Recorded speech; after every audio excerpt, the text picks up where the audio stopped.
Good morning. Good morning. Welcome, Gemma. Thank So you. tell us what you've been up to.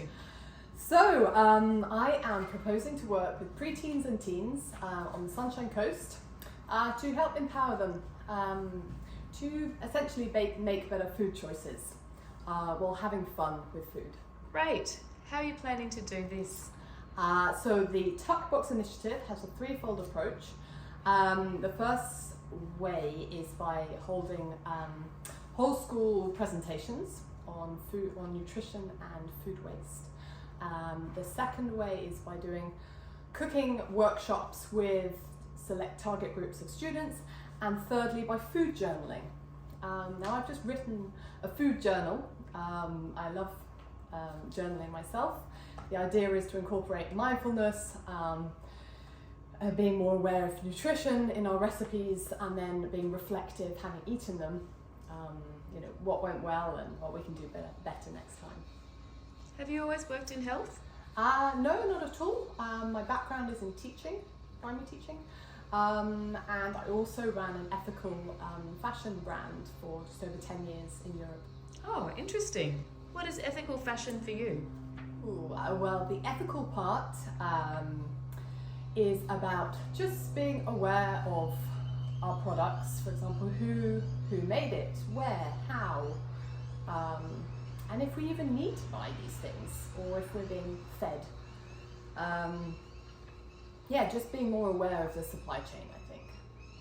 And as for my business, it was making leather and fur accessories, so that's the byproduct of the food industry, the meat industry, sorry. It sounds like you've been into sustainable practices for a while. I guess. I guess the context, living in Central Europe for the last nearly 20 years, surrounded by markets and fresh food, it was not so difficult. And I feel like ethical consumerism over there is becoming more mainstream. And then we moved to Australia a year ago, and I was struck by supermarkets, how heavily packaged almost all the food is.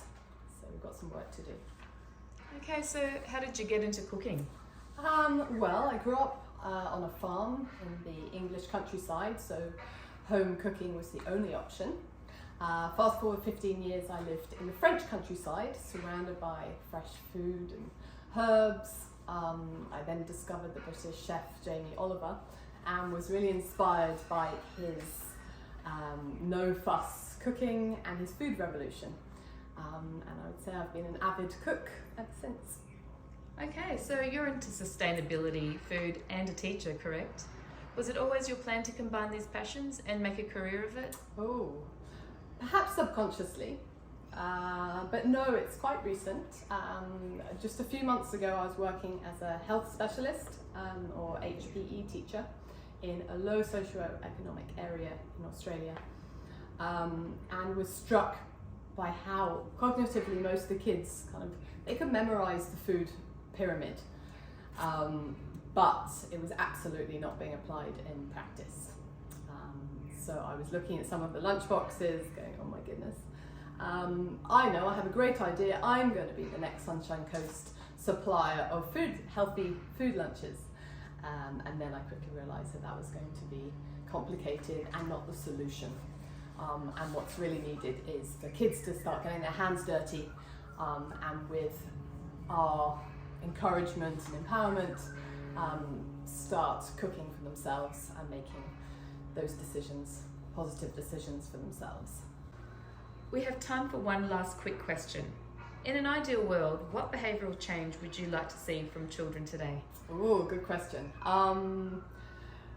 Obviously we need to go in baby steps, but there are a few things such as everyone just being aware of what we're eating, where it's come from.